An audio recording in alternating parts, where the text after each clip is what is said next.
Welcome to my 3-part series about failed live streaming websites. This video will focus on a site called TinyChat. TinyChat was a website I frequently used back when I was in middle school. If I were to compare it to how it was in the past to how it is now, then I'd say that it went from a thriving city to a ghost town. And to be honest, it really doesn't surprise me. While TinyChat miserably fails to be relevant today, I can't say that it didn't create some unique content that can be hard to come across in today's live streaming economy. Before we get into anything else, let's dive into its background. TinyChat was launched in the February of 2009. It was a place where people could either make private chat rooms where they could chat through video and text to anybody they gave the link to, or make public chat rooms that would be open for anybody to watch. The people allowed to video chat in these public rooms would be determined by the original creator of that specific live stream. In modern times, TinyChat is most famously known as the website Doja Cat got cancelled over due to her behavior on there. TinyChat does not have the best reputation.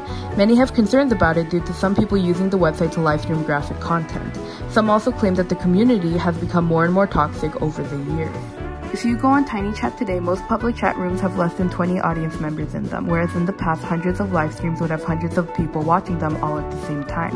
Now that we have some context, let's get into the rise of TinyChat. During the time when TinyChat was popular, there was an obvious demand for livestream style content.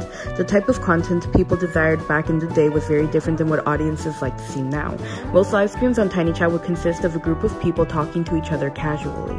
You can think of it almost as if it was like a podcast, except these conversations would be mundane, just as if you were listening to a private conversation between friends. And that was fine at the time. Back then, content was valued based on relatability. Something interesting about TinyChat is that physical appearance wasn't a huge factor for casual audience members when tuning into a particular live stream, unlike you now.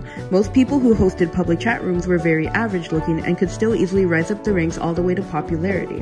While the majority of TinyChat content wasn't very visionary in itself, there have been a few truly creative projects that came out of it. One notable example is the Slenderverse ARG Caught Not Sleeping, where the creator of it used TinyChat's live streaming function to interact with fans and to further advance the storyline. Of course, using TinyChat in this way was a rarity. The reason why I think people at the time thought it was interesting to watch uneventful day-to-day substance was because of how audiences were more willing to consume media that they identified with over media that would seek out to educate, tell a story, or present opinions to the viewers. This is evident with how daily vlogs were wildly popular compared to video essays, documentaries, and commentary videos back then. Something else that stands out to me during this time period was that there was a phenomenon of people watching live footage from unsecured surveillance cameras. On the website I stumbled across, the most popular live stream featured an elderly woman sitting in a chair in her living room. And to be clear, this was broadcasted without the permission of the people who owned the security camera. The craziest part to me is that there was a live chat box with every live stream, and a lot of people would actually publicly chat to each other about what was happening in real time. This was honestly all pretty disturbing, but the reason I bring this up is because it shows me that there was definitely a market at the time for content as lackluster as people doing everyday things unknowingly to an audience. TinyChat is basically a step up from that, so it doesn't surprise me that it became very popular. It was congruent to the internet's culture and interests during the time it was successful. Alright, now let's talk about the fall of TinyChat. While there are a lot of contributing factors that led to its demise, I'm going to talk about what I speculate are the two biggest reasons it failed, and coincidentally they are both related to each other. The first is what we see on the surface, and the second is what we find when we dig a little deeper into TinyChat's ecosystem. On the surface, we see that the culture of the internet had changed drastically within a short amount of time. YouTube, once seen as a website to watch random one-off videos, was now a website where people would go and watch specific videos created by specific creators. From that period of time to the present, YouTube is used as a source of entertainment and information, similar to how older generations perceive and utilize television.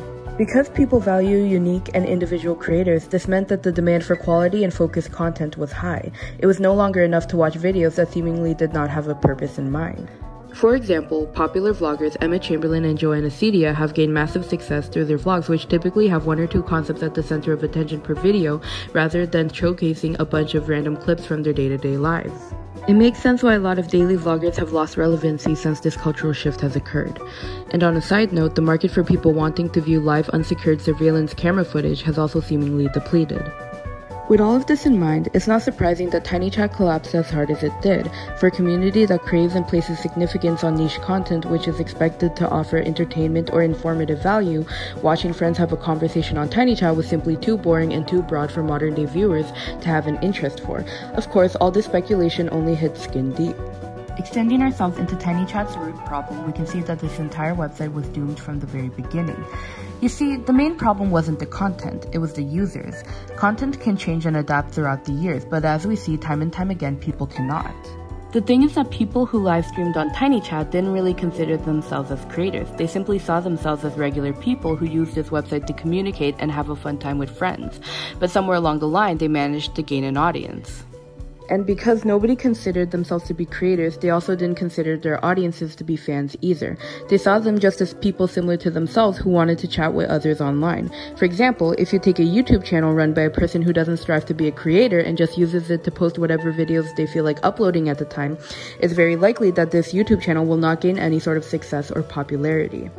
It's possible that one of its videos might go viral, but if the person running the channel doesn't make a clear commitment to creating more content consistently with the audience or platform ecosystem in mind, then it'll be hard to keep any long-term success or relevancy. And this is exactly what happened on TinyChat. The people on there didn't try.